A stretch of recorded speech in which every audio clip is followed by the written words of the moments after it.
This is, as I said at the beginning, this is such a huge blessing to be back here, to be with Father Hedman, who's my classmate, and Father Bodine, who has been such a great leader, mentor, formator for me. And so I thank you, Father Bodine, for your fatherhood, for your gift. One thing I forgot to also mention at the beginning of Mass is that I actually wrote the Pope, I wrote the Vatican, and asked them to attach a plenary indulgence to this Mass. And I got a nice letter back from the Vatican, and they have granted me that today's Mass is a plenary indulgence. And so in order to receive a plenary indulgence, you have to pray for the Pope's intentions, so like an Our Father, Hail Mary, and a Glory Be, to receive communion, which you'll do today, and then to go to confession in the next 8 days.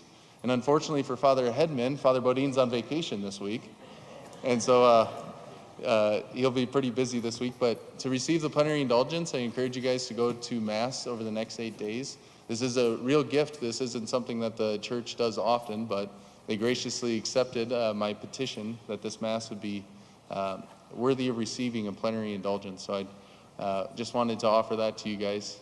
It's such a real blessing to be here, to be with you guys as you've helped me along my journey for the last 4 years. In reading this gospel, I was struck meditating on what this last month of priesthood's been for me. A lot of things have been great, a lot of things have been joyful, but I've been surprised to find that the first month of priesthood is actually really hard in some areas. Jesus says today, whoever loves father or mother more than me is not worthy of me. Whoever loves son or daughter more than me is not worthy of me. Over this last month of priesthood, I've had to say goodbye to a lot of things that have been so good to me. I've loved the last 6 years of seminary. I've been able to live in a house full of 80 guys who are all striving after the Lord. The fraternity, the community of the seminary has been such a huge blessing, and it was really hard to leave. Coming up to St. Peter's for the last 4 years, St. Peter's has been so good to me. I've made a lot of friendships. I have my teaching parish committee here in the front row, and it's been hard to leave. Like if it was up to me, I'd want to be here forever. Father Bodine would be the pastor until he's old and decrepit, and then right? And I'd be his the joyful young associate for the rest of my life, right? But that's not the way that life is taking me. It's not the way the Lord's leading me. And even coming up here, I didn't realize it until I actually got up here, but it was my last couple nights at home. Like my parents' home is no longer my residence, my home. Like I'm moving on. And it's hard. It's hard because I love these things.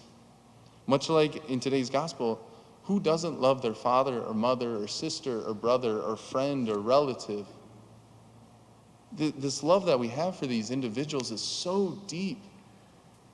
And then Jesus says, whoever doesn't love me more than these, it seems like Jesus, but how can I give up loving these things? How can I give up loving my father, my mother, my brother, my sister? But Jesus isn't saying you have to stop loving these things. But rather, Jesus is inviting us to an even deeper love. Jesus is inviting us to an even deeper love than the love we have for our parents, the love we have for our siblings. Jesus is inviting me to an even deeper love than I have for the seminary, inviting me to an even deeper love than I have for you guys. Jesus wants to invite us to the most intimate relationship. This is so beautiful because what this requires of us is to surrender our ideas, to surrender our plans, and to just give ourselves to Him. I think about priests. It's hard to find a priest who didn't think about having a family growing up. To become a priest means you have to surrender this deep love you have to have a family. I know for me, I actually wanted to live and work and coach in my hometown. I loved my hometown. But the love of Christ drove me, compelled me to leave that place and to come here. And now the love of Christ is compelling me to leave this place and to go back to my own diocese. Jesus is inviting us today to surrender our lives, to lose our life, and by doing so, Jesus is inviting us to an even deeper relationship. This is striking, this is powerful. This speaks into our current culture, our current way of thinking. It's bred into us, so to speak, that it's up to us to make ourselves. It's up to us to, be successful. It's up to us to work hard. But Jesus is saying to surrender our futures, surrender our plans, and to just love him. To love him more than we love our father, our mother, our sister, and our brother. Another thing that struck me about today's gospel is that this gospel, I think, is embodied in the life of St. Peter's. Jesus says, whoever receives a prophet because he is a prophet, receives a righteous man because he is a righteous man. Whoever receives a disciple because he is a disciple receives a reward. I have never met a parish that has been so good to priests and seminarians as St. Peter's. You guys receive us not because we're good, not because we're perfect, not because we're everything, but simply because Jesus has appointed us to be priests. And you guys love us. And it's so refreshing, so beautiful to see so many people who rejoice in Jesus and not rejoice in us. To see that we are only images of Christ. To see that we're only images of God the Father and his mercy. You guys see that. You guys welcome us. You guys rejoice in us and rejoice in our priesthood.